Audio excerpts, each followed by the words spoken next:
Welcome to Explore the Space. We're digging into healthcare issues that matter most. Our guests and conversations mine these issues for perspective and answers. There is a gulf between healthcare and our communities. This is the place to talk about it. Now here's your host, Dr. Mark Shapiro.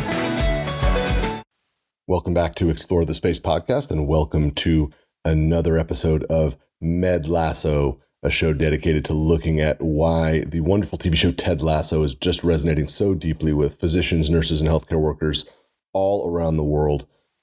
Before we get to our conversation, a thank you first to Lori Bedke and Creighton University for sponsoring this episode. Creighton University believes in equipping physicians for success in the exam room, the operating room, and the boardroom.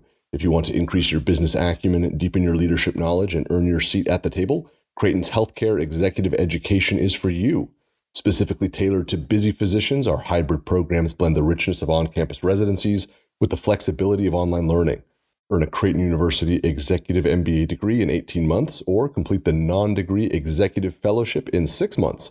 Visit www.creighton.edu/CHEE to learn more.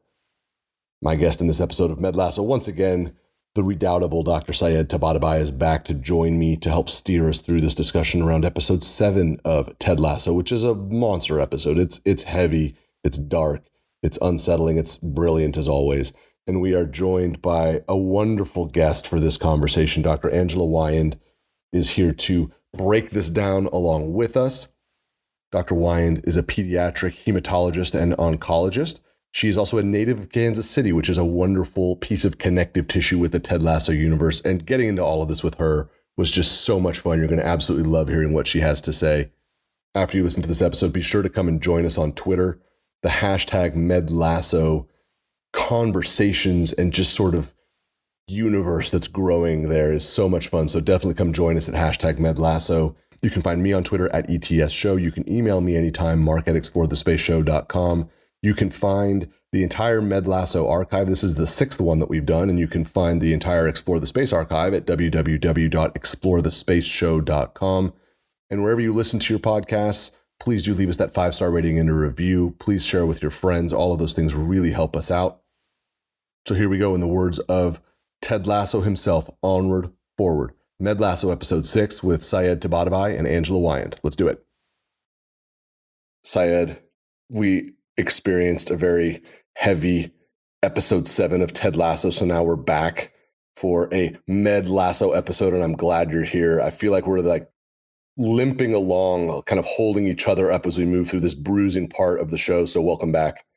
Yeah, it's good to be here. This is definitely an episode I want to talk about afterwards. So this is going to be good. Absolutely. And we are joined by a light of Twitter, one of the voices of our Med Twitter community that I think everyone would agree brings a sense of good cheer, of aspiration for sweet desserts. Angela Wyand is here. Angela, thanks so much for coming on.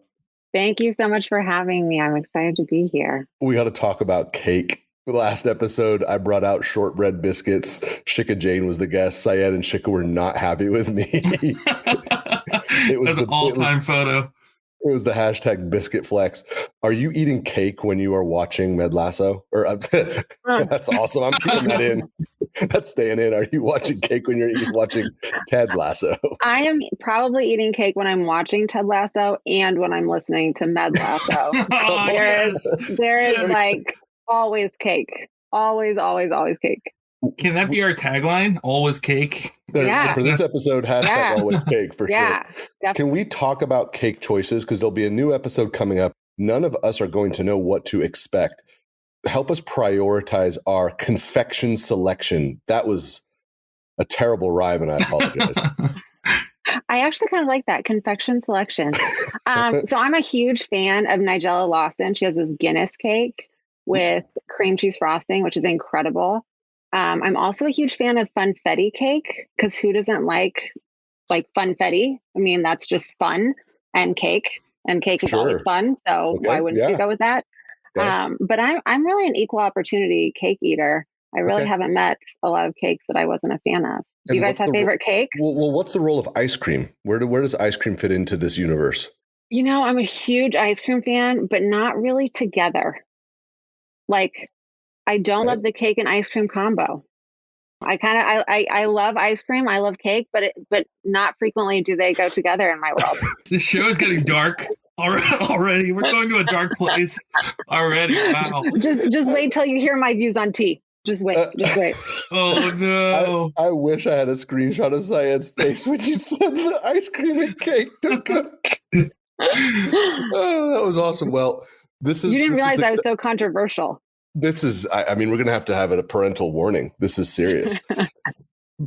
Syed, hearing that, I'm still confident that we've made the right choice in guess. I think bringing a sense of levity to the proceedings is important. Angela, you're caught up on the show. You've joined us on Twitter with our hashtag MedLasso community.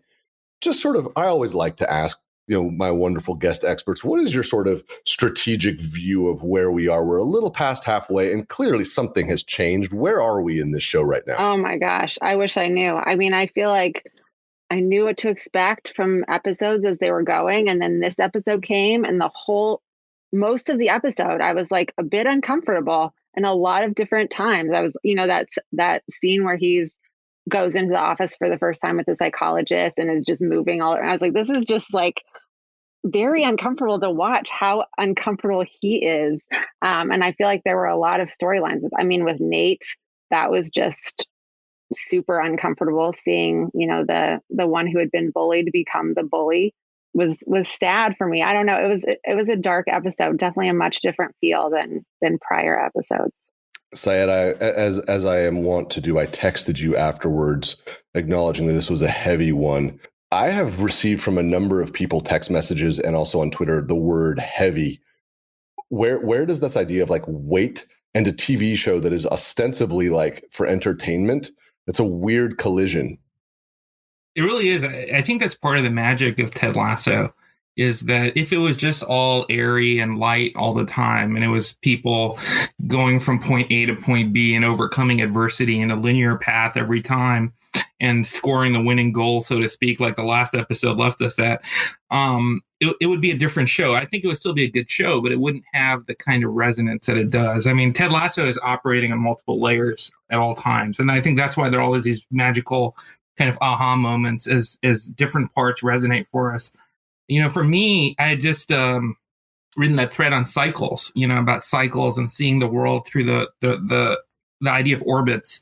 And to me, that's maybe because I'm in that headspace right now, the episode headspace. I noticed that to me, this felt like it was an episode about cycles. It was about breaking cycles, descending further into cycles, being caught in cycles, and being at the mercy of cycles or trying to break out of them. And so, yeah, it was definitely heavy. I am missing the sports aspect, and that you mentioned it. I've been thinking about it. I miss the soccer. I miss seeing the competition on the field. It's like the palate cleanser when these characters are going through these wild journeys. For you, Angela, how much does sports play just sort of in your kind of entertainment life, in your enjoyment of sports in general? And then for a show like this, where does sports kind of fit in? I mean, I feel like sports provides you with this great vehicle for like drama and victory and teams. And I feel like there's so many good sports movies, right? I mean, from like things you watch when you're young, like The Mighty Ducks or like A League of Their Own. How great is A League of Their Own? I mean, that's one of the best movies ever. I hadn't really thought about it until you just said it just now, but I feel like that was a huge missing piece of this episode. Like there wasn't, right? Was there any real like soccer? I mean, there was the only exchange on the field where Coach Kent got mad at Jamie Tart because the play wasn't set up right, but then he ended up having the epiphany about his relationship with Keeley. That was like the only soccer that we got. And I was like, talk more soccer strategy, like do this, like run it, like do the drill again. Like, come on, we need the break. Yeah, exactly. I feel like it was like, I appreciate the switch with having it be a little heavier and having like, obviously these characters go through, deeper character development and turmoil and whatnot. But I feel like it all came a lot in one episode and that it could have been like a little broken up a little bit more, like you said. Yeah. One of the things that comes up for me a lot at work, and I like to talk about this, and people kind of ask, like, how do you do a job as a physician, and how do you do a job as a hospitalist and things? And the idea of taking breaks is really important. Like, I was terrible at it as a resident, and for years as an attending, like, I didn't eat breakfast, I didn't stop for breaks. It was relentless, and it was a maladaptive strategy. So now taking breaks is super important. But when you have an episode like this one, where there weren't those like opportunities for respite, and I'm watching with my wife and we're both just like dilated pupils and reeling the whole time, it just, I don't know, it just sat with me. Syed, did you, like, how long did it take for you to kind of bounce back after episode 7? Yeah, I'll be honest, it made me a little uncomfortable, and I'm not sure that I liked it right off the bat. You know, when I texted you, I was like, I don't know if I'm a big fan of this episode, because I was like, man, now I got to do some work. I've got to sit with this and think about, I think one of the things you're talking about, too, is the difference between binging Ted Lasso and the weekly experience we're getting. If I were binging the show, this episode would make me uncomfortable. But between the last one, I would immediately be like, all right, next, and sort of let's get through some of this discomfort. But waiting a week in between episodes, but the more I think about it, the more I kind of like this episode, because at first I didn't kind of see what it was accomplishing, but now it's sort of settled into a higher level of esteem for me. Did you guys catch that when you were talking about like the cycles? Did you guys catch the kind of like Groundhog's Day reference? Yes. Yes. No, I did not. Expand, please. So in the beginning, they start with Roy and Keeley like waking up, and they're playing Sonny and Cher, I Got You, Babe, which is like, oh my God, that's so awesome. Like when you were saying like the cycles and getting out of like what, these cycles that we get into or whatnot. But I totally agree with Syed, where it's like, I feel like on some of your prior episodes, you talk like, would you like to have like a session with that psychologist? And I kind of felt like this episode was like that discomfort of like, ugh, like this is something I need to be okay with. And I need to be able to like process my feelings or think about, things on this like different level, but it's like really, really uncomfortable to get to that spot. They tackled first of all, that's a brilliant catch, and thank you for sharing it, because I missed it, and that's awesome, because I've seen Groundhog Day like however many times, and like Ned Ryerson feels like he's part of the family some of the time, because we all sort of know Ned Ryerson. I think the thing for me, though, that I keep coming back to with this episode, and it actually crystallized for me today on Twitter, because we got a ping from a fan of the show, of Ted Lasso, and also Med Lasso, who is a pediatric hematologist, which was great, and it was super fun, because I was like, oh, this is going to be really interesting. But so Dr. Nicole Cusine, who is at Peds Heme Onc, at Peds Heme Doc on Twitter, she said, question for close friend of mine. Get out, really? Because I'm pediatric too. I don't think people realize that, but I'm pediatric. Yes. I thought you were adult. I know Nicole from meetings, and then we've like reconnected on Twitter because I haven't seen her in 2 years. It's been amazing. And she was one of the first people who made the biscuits. Or at least that I saw posting, yep. right? No, she was totally. Yep. So here's what she put out there for us. Question for #MedLasso. Is it possible to make it through an episode without crying? If you've mastered that skill, what is your secret? And I realized, like, I don't necessarily cry with every episode, but there's an emotional whipsaw where there are times where I have to pause it because I'm laughing so hard, or my wife is laughing so hard. And then there's parts where you're just kind of reeling.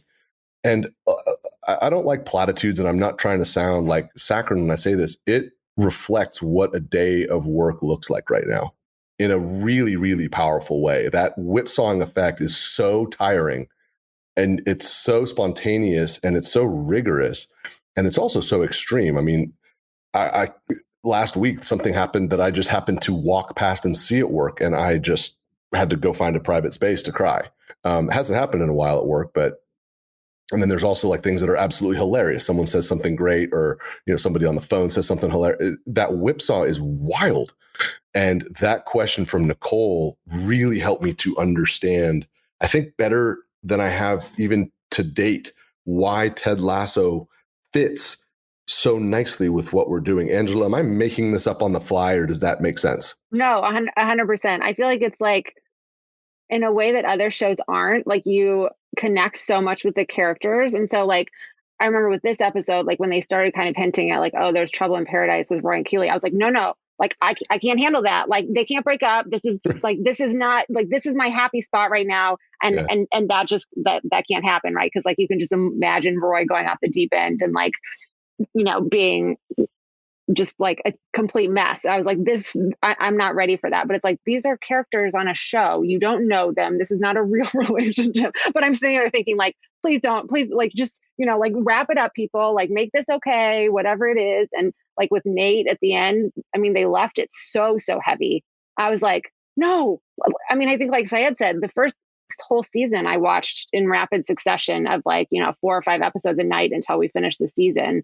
And then with this, I'm like, you can't leave me with this, like, him saying horrible things to this kid who has his old job.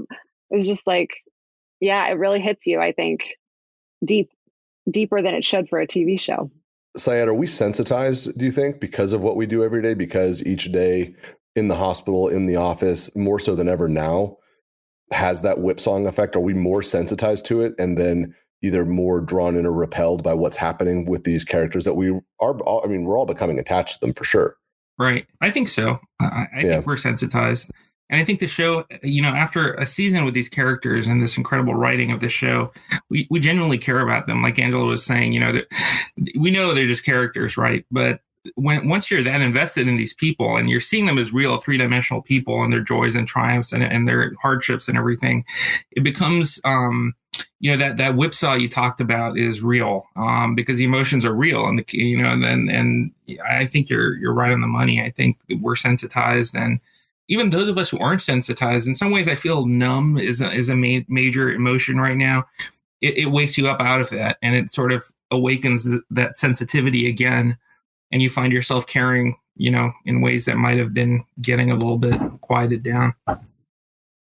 I'm getting uncomfortable. We're steering into ground that's like, this is totally what I've been experiencing. I've been talking with my wife about it. Like, I feel like I've been hardened over the last couple of years. And whether it's Ted Lasso or not, or whether it's my friends or my family or whatever the case, that I am feeling some of this stuff a bit more. That all being said, the journey, I think, is worth it. And one of the things that they do so brilliantly is they keep the momentum going through the week. They keep the voltage high, especially on Twitter, where we, as I've said, I spend too much time there. Good to go.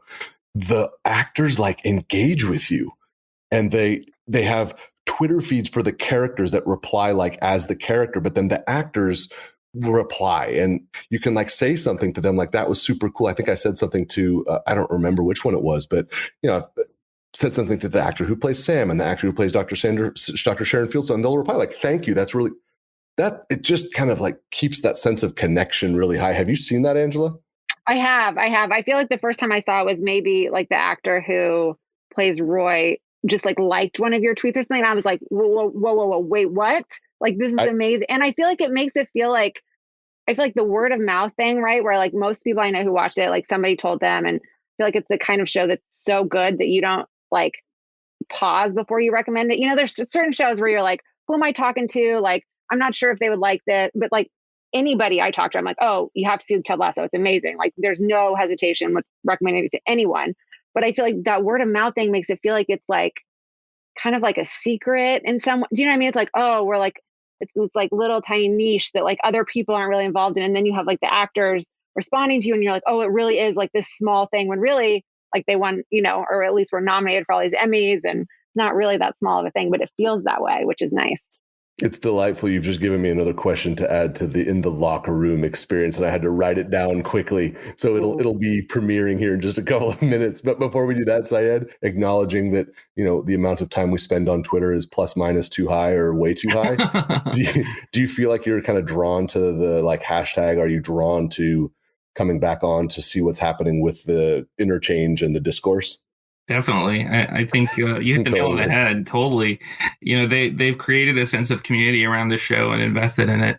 And it's really great to follow along and see what's going on. And there's definitely a kind of weird, otherworldly sense of, I don't know what I can't describe it, but when one of them likes or interacts with you, it suddenly feels, you know, you're like, wow. It's so cool. Yeah, it's really cool. And it's not like I don't feel like it's that sort of fanboy effect of like, oh, I just want to meet this person and be friends. It's just that sort of acknowledgement on a human level. Like they kind of see that we're liking them and we see that they're, I don't know, it's ethereal and it's totally silly, but yet it's meaningful. And when I see them, it's totally cool.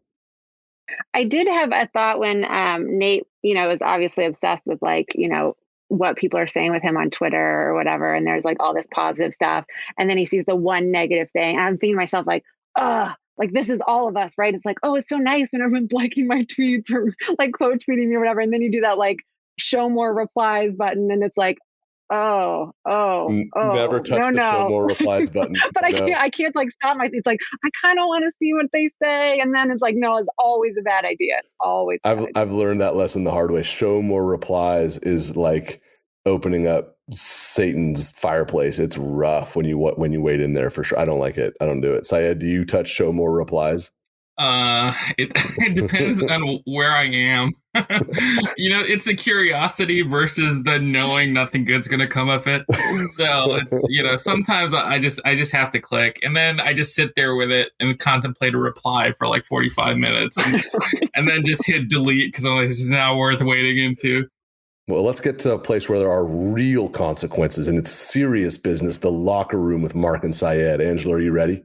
Eek. I don't know. Real consequences. I don't know. I'm as ready as I'm gonna be. There are no consequences. There's no consequences at all. I already told you I have a controversial tea take. Well, let's start there. You're ruling on tea. So I'm weird and I really do not enjoy warm beverages. So yeah, I know it's weird. It's weird, but no coffee. I like chai, iced chai, okay. but which I will not call chai tea. Oh, because that is repetitive and redundant. Thank you. As we covered in Med Lasso episode 2, I believe. That's right. But not gonna make that mistake. There's a trend here with the oncologists and the hematologists liking chai because Shika Jane was on last week and she said the same thing. So I feel like now I feel like I'm left behind. My wife enjoys chai. She keeps the Trader Joe's variety that is heavily sugared, and it's. Is that the Oregon chai, and it's in that like box? It's like orangish on top and then purple. I'll have to circle back in Med Lasso episode 8. Probably. Sorry. It's delicious. Yeah. It's delicious for sure. Yeah, it's delicious. Right. Angela, you're here with a level of expertise that I need to access. This is important to me. There's a term that I love. I use it on the show all the time. I tweet about it, pluripotent. And it is in your wheelhouse. Can you give us a definition of what does pluripotent mean? So it's an awesome word, but I actually think there might be a better word for you to use. So pluripotent, I think the awesomeness of pluripotent, right, is like the potential there, right? So it's usually referred to stem or immature cells, but they have this ability to give rise to like any type of the cells in the adult body. But what's even better, and it sounds a little more British to me, is totipotent. Doesn't that sound kind of British? Totipotent? It does sound kind of totipotent, yeah. Anyway, totipotent is that plus extra embryonic cells. So it's like even more pluripotent than pluripotent. Amazing. Amazing. And doesn't it just sound cool? Although I think it's like a little harder to say totipotent. Totipotent. We're gonna have to practice it. I'll probably like take it out for a test drive. But I appreciate you giving us that definition of pluripotent because I learned it from an expert like you, a handful of years ago when I was a medical student. Well, and I feel that maybe using it totipotent, people may not know what you mean. Versus pluripotent is kind of like more well-known, I feel. And I'm looking for that accessibility, if I'm being totally honest. I'm looking for that brand recognition, for lack of a better word. Yeah. Syed, we talked last week about people that we need to get onto the show. You mentioned your dad. Who is somebody else you're trying to get to join the Ted Lasso and the Med Lasso community? I think my fellow nephrologist at work. I'm trying to get the people in my group that I see every day to join. And a lot of people just don't want to get Apple TV, and other streaming service. I think people are just like, we got enough streaming going on. Yeah. And I'm trying to get them to understand, it's tough. That's fair. Angela, how about for you? Who's someone that has not yet or has recently embraced the show because of you making sure that they get the job done? My parents, I got to watch the show mainly because they were visiting us for about a week. And so I just caught them up. And so now they're hooked and are sad because they don't have Apple TV. And they're not super technologically advanced. So I'm not sure, like signing up for Apple TV and getting it on their Roku. I don't know how that's all going to go without someone there.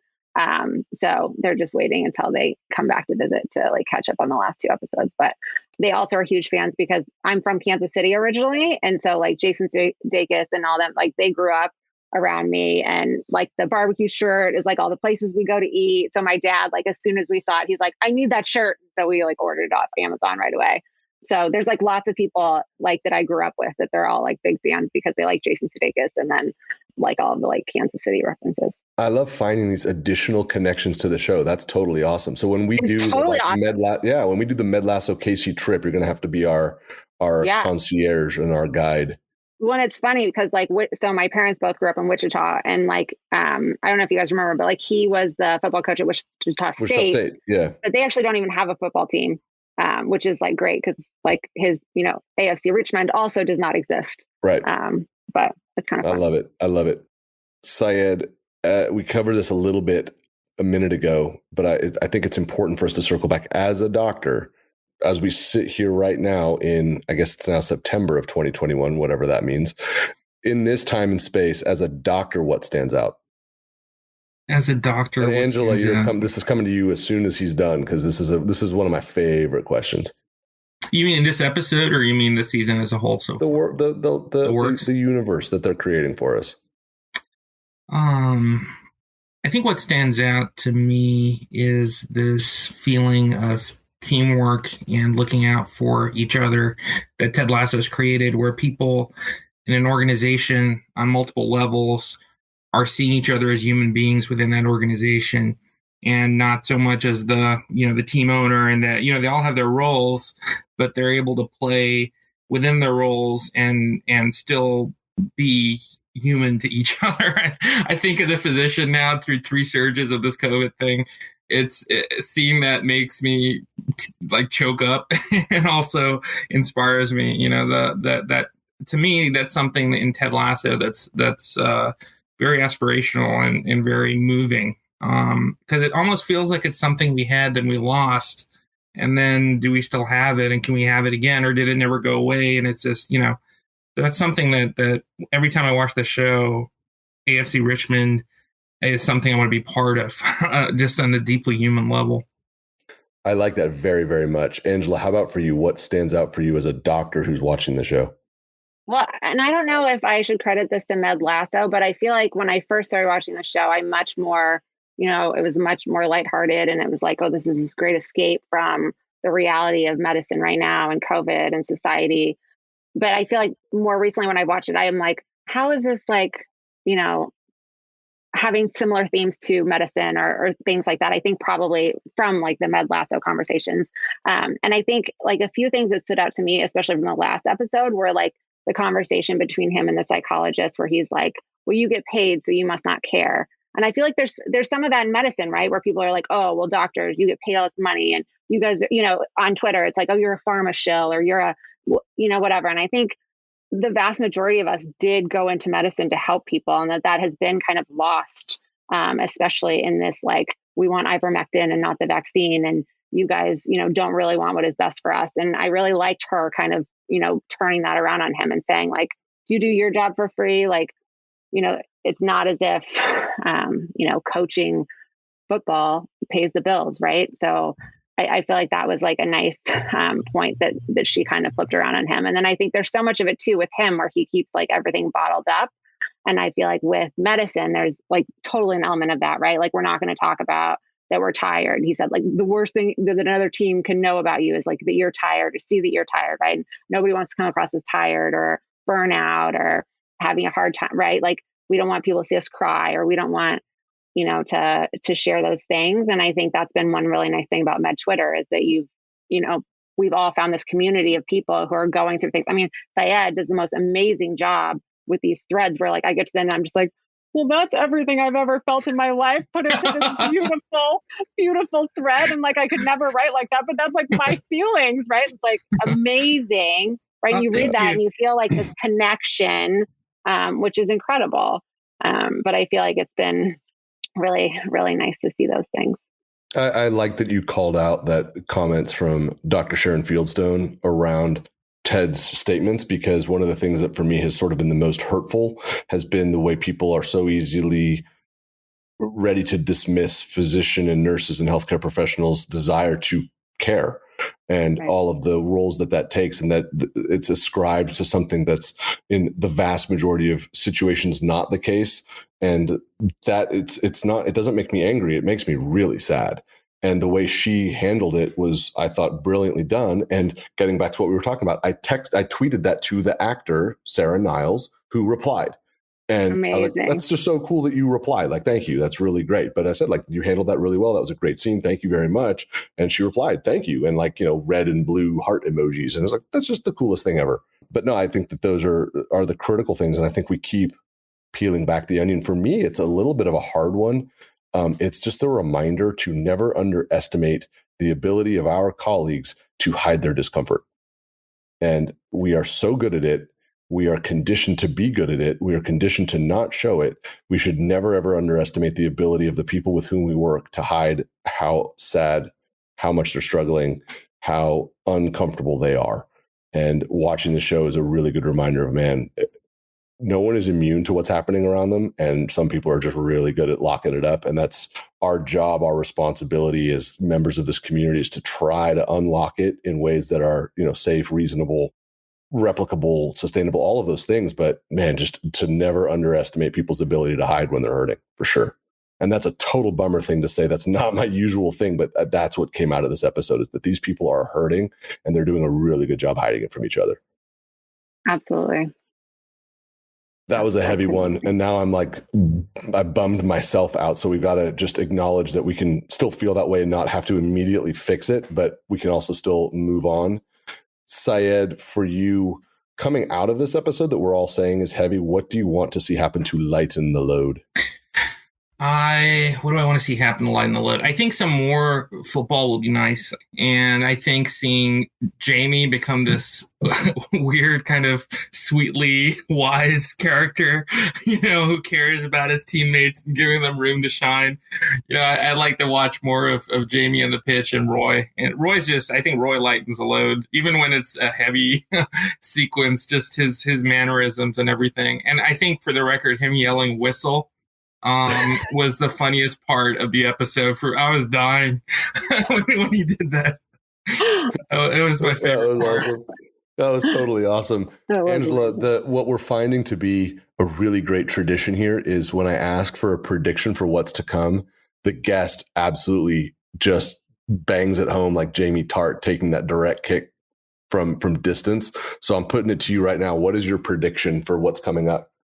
Okay, but you know what? When I've listened to the other Mad Lasso ones and you get to the prediction part, I always think of that episode where they ask Roy, and it's the one where he's realizing he needs to be a coach instead of the commenter or whatever. And he's like, our prediction, we make these predictions, and then at halftime we talk about how mad we are that our predictions weren't correct. Anyway, I don't know. I think it's going to get a lot darker before it gets happier. I do. I think Nate, there's badness there. I think, Ted has so much inner turmoil. I think that his backstory is not good. So I am hoping that they're going to intersperse more happiness. But I do think I think they have it all planned out. So I think it's all going to come around. And I think, they've already shown that, where there's things where you look back and you're like, oh, in that episode, they were kind of foreshadowing that this was going to happen, or setting this up really nicely. So I think it'll all be good in the end, but it's really tough, especially because we can't binge right now. I totally agree. That's an awesome prediction. I'm not putting one out there because I totally agree with you. I am concerned that the darkness is going to continue all the way through the season finale. I think we're going to go full Empire Strikes Back, and it's not going to end well. And they're going to leave us waiting for Return of the Jedi, and it's going to take a minute, and it's going to be painful. Syed. Dude, I was going to make the Star Wars connection, and you beat me to the punch. I think that, I'm a huge I don't know how obvious it is in Twitter, but I'm a huge Star Wars fan. And one of the themes in Star Wars, when little boy Anakin, sorry, if you're not a Star Wars fan, this may be a little weird, but as he's gaining power, and he can either go to the good side, the Jedi, or he can go to the dark side. One of the key moments in his life is that Duel of the Fates battle that happens, where he loses the mentor who saw the good in him and was sort of guiding him in that path. in a weird way with Nate, he hasn't had a sit-down conversation with Ted one-on-one for a while. And in Nate's big moment where he called Park the bus, Ted wasn't there. He was off the field, right? And in a weird way, in these key moments that are happening for Nate, where he's gaining power and he's starting to realize his abilities, that mentor that takes you to that side isn't there. And who's there instead is Nate's insecurities and his father, who's his other mentor, who hasn't really, and so you have all the elements for a path down the dark side. And so my prediction is the same as Angela's. I think this is going to get a lot darker. And the real big question for me is whether or not Nate stays with AFC Richmond, because that the comment that he lingered on the Twitter was he should have his own team. And so, Yeah, he'll then have to face the mentor in season 3. Can you imagine that? Oh, I'm in complete agreement. I couldn't agree more with that whole theory. But I do think that you guys didn't even tell me what kind of cake you like. Before we get to the cake that we like, I'm just going to say there's a lot of Ted Lasso fan appreciation podcasts out there. There is not one better than this. Like what you guys are putting out there and what the guests have been putting out there for these there is not one better than this one. This is next level, and it is so fun to do this with all of you. It is the best. That being said, cake. I mean, you put cake in front of me, I'm going to eat it. I'm not that picky. I don't like things that have nuts in them. And I'm very, very particular about my ratios. I want even frosting to filling to cake ratios. So each bite, yeah, my wife Jessica's going to come on Med Lasso soon, and she's she'll tell you it's a bit much. You definitely need the inner icing, right? Like I don't like the mandatory. Here's a huge piece of cake, and then that doesn't work. And I don't like the corner where the cake comes together at the top. Like, don't load that. Don't do that. Where it's like 2 inches. Yeah. You think you're helping, but you're not. You're putting too much bourbon in the old fashioned. Don't. Balance is the key. This is some nephrology level OCD stuff coming through here. I love it. Ratio. You know it's all about the ratio. That's right. And Syed, Angela, you know who my dad is. He was a nephrologist for 5 billion years. And he's still a nephrologist at heart. So that's me. I mean, what am I supposed to say? So yeah, cake, I'll eat it. We should probably have cake for the next episode. Syed, what's your cake situation? I'm like you. I'll eat it. You put cake in front of me, it's going to be gone pretty quick. I like cheesecake. I don't know if that counts as cake. Is that a pie or is that cheese? No. Yeah. So I'm a cheesecake guy. Cheesecake bridges the divide. I would say cheesecake is the one that brings us all together. Yeah. Through its Grammy goodness, through its cakey, creamy goodness. Oh, the Grammy. Oh, delicious. I mean, a graham cracker crust, how can you go wrong with that? Yeah, exactly. Especially in medicine where we're all used to eating graham crackers at weird hours. Exactly. Totally. Gravitate. You can find the stuff to make a graham cracker crust in the hospital, probably. I'm not doing that. I'm not doing it. Angela, it might need to be the Med Twitter challenge. I love it. Angela, next time you're on the inpatient consult service, you're going to let us know how the inpatient cheesecake construction I'm going to take pictures. I'm going to tweet that. When are you next on the inpatient service? I think maybe October. You're going to make us wait. All right, fine. But we'll wait. We'll be ready. Yeah. It'll be well, good. I might just pop on over because my clinic's right attached. So I might pop on over and surprise you. We'll be on Twitter waiting, I'm sure. It won't take us long till we see it. I'll tag you. Don't worry. That's right. Hashtag cake flex. Totally. Right. Speaking of things to tag, Angela, give us something to plug. Where do people find you on Twitter? How do they follow the work that you're doing? And what are some of the great projects you're involved in? Well, everyone needs to get excited. Save your money. December is going to be Healthcare Workers versus Hunger 2.0. Last year, we raised over $360,000. So it's got to be more this year. So bring your checkbook. It's going to be awesome. We're going to have a website. It's new and improved. And where do people find you on Twitter where they can follow the Cake Flex hashtag? At ACWEYAND. Shematologist. Love it. Shematologist. That's right. Syed, how do we find you? At The Real Dr. T. On Twitter. On Twitter. Yeah, I'm staying on one social media. I'm with you on that. Angela, this was awesome. Thank you so much for coming on. This was just a total blast and a delight to have you here. Thank you for coming into the locker room with us. You did an amazing job. And we just can't wait to continue to talk with you on the Med Lasso hashtag. Thank you so much. It was so much fun. No consequences. No consequences. All is well. But you do have to create a graham cracker cheesecake on the inpatient service. That's definitely happening. Angela, thanks so much for the kind things you said about my writing, by the way. I'm officially going to retire now. That's all I need to hear. No, you like bring so much joy to us all. You don't ever retire from those. You can retire from your real job, but not. Thank you. I like it. Pluripotent to the end. Syed. Totipotent. Syed can be totipotent. I love it. This was awesome, Syed. We did it, buddy. We'll be back next week. Angela, Syed, thank you both. This was awesome. Thanks so much. Thank you. My thanks once again to Syed and Angela for joining me on this episode of Med Lasso from Explore the Space podcast. This was an absolute blast. Thanks also to Lori Bedke and Creighton University for sponsoring this episode of Explore the Space podcast. Learn more about Creighton's Executive MBA and Executive Fellowship programs at www.creighton.edu/CHEE. My thanks to you as well for listening. There's a lot of podcasts out there. I really do think that this Med Lasso creation that we've got is special and wonderful, and I'm delighted that you're here. Please help keep the conversation going on Twitter. #MedLasso is where we are, and it's a great place to come and share ideas and comments and thoughts and just be a part of this amazing discussion about this show that we're all enjoying so much. And it's great to have something we can enjoy together for sure. You can email me anytime, mark@explorethespaceshow.com. You can find me on Twitter @ETSShow. And please do find the whole archive of Explore the Space podcast at www.explorethespaceshow.com. If you have a chance to leave us a 5-star rating and a review wherever you like to download your shows, that really does help us out as well. We will be back soon with more great content. Until then, please do continue to take care of yourselves. We will see you soon. Bye-bye. Thank you for listening to Explore the Space.